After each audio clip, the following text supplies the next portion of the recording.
আচ্ছা, মেয়েরা যখন নতুন নতুন প্রেম করে তখন ভাত খাওয়ার সময় কেন হাসে?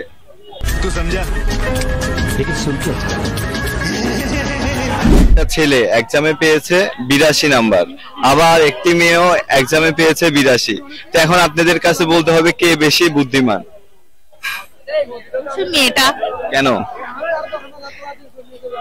কারণ মেয়েদের একটু বুদ্ধি বেশি থাকে।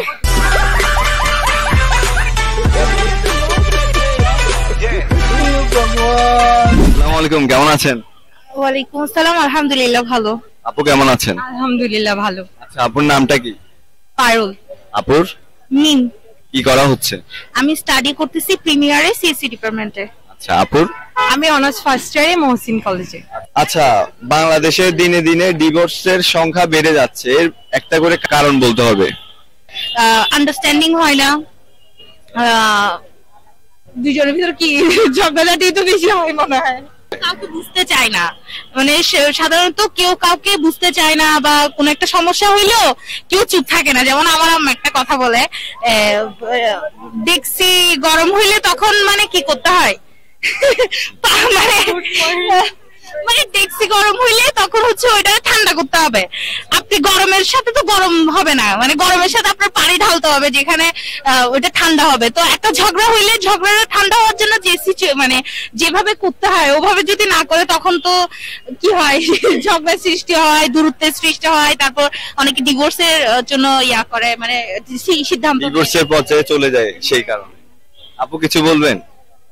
আমার মনে হয় প্রথমত হচ্ছে একটা এখন মেইন যেটা পারিবারিক সমস্যা, মানে ধরেন আপনি হচ্ছে দুইজনের লাভ ম্যারেজ হইতে পারে, বা লাভ ম্যারেজের কথা বললে ধরেন আপনাদের লাভ ম্যারেজ হইলো বাট পরিবারে সেটা মানতেছে না, তো এক পর্যায়ে দেখা যায় কি ছেলে মেয়ে পরিবারের চাপে পড়েও ডিভোর্স হচ্ছে। আর তাছাড়া এখনের জেনারেশনে আমার মনে হয় না বিয়েটা বেশি দিন টিকেও, কারণ একজনের প্রতি মায়াটা বেশি দিন থাকেও। আচ্ছা, অনেকে বলে পরকীয়ার কারণে ডিভোর্সটা দিনে দিনে বেড়ে যাচ্ছে, আপনাদের কাছে কি মনে হয়? হ্যাঁ হ্যাঁ, এটাও হইতে পারে, এটা অনেক বড় একটা মেইন ফ্যাক্ট। এখন আমাদের এখনকার জেনারেশনের জন্য এটা কিন্তু সবথেকে বড় ফ্যাক্ট।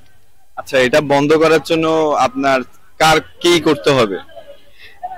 এখন দুইজন দুইজনের প্রতি ভালোবাসাটা বেশি পরিমাণে দেখাইতে হবে, সময় দিতে হবে দুইজন দুইজনকে।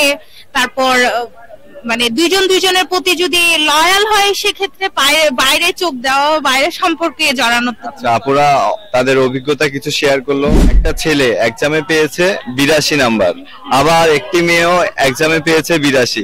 তো এখন আপনাদের কাছে বলতে হবে কে বেশি বুদ্ধিমান। মেয়েটা। কেন? কারণ মেয়েদের একটু বুদ্ধি বেশি থাকে।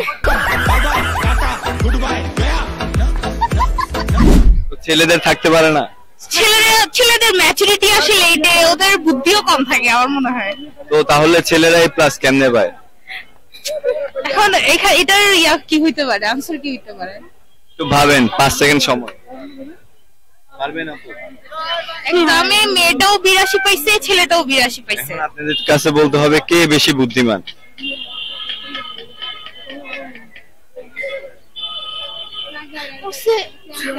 আচ্ছা, আনসারটি বলে দিচ্ছি। আনসারটি হলো ছেলেটি, কারণ ছেলেদেরকে বুদ্ধিমান বলে আর মেয়েদেরকে বুদ্ধিমতী বলে।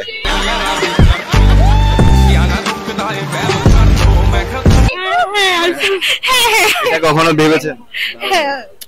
বুদ্ধিমান আর বুদ্ধিমতী এই দুইটার পার্থক্যটা। আচ্ছা, মেয়েরা যখন নতুন নতুন প্রেম করে তখন ভাত খাওয়ার সময় কেন হাসে? আচ্ছা,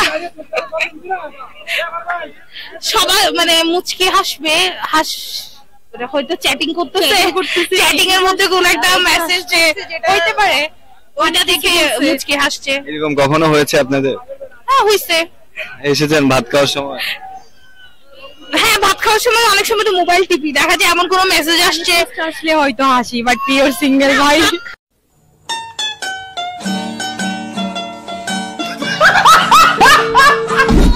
ভাত খাইতে খাইতে দেখা যাচ্ছে একটা মেসেজ দেখলাম যেটা হাসি পাচ্ছে, তখন মুচকি হাসি। মানে বয়ফ্রেন্ডে যখন মেসেজ দিয়েছে তখন মানে আপনার ওই পরিস্থিতি। এমনও মেয়েদের গ্রুপ চ্যাট থাকে না, যে গ্রুপ চ্যাটিং করতেছি, যে মেসেজ আসছে এমন কোন যেটা দেখে হাসি পাচ্ছে তো হাসছি। তো আপনাদের অনেক সুন্দর সুন্দর আনসার দিল আপুরা, তো আপনাদেরকে ধন্যবাদ মূল্যবান সময়টি দেওয়ার জন্য।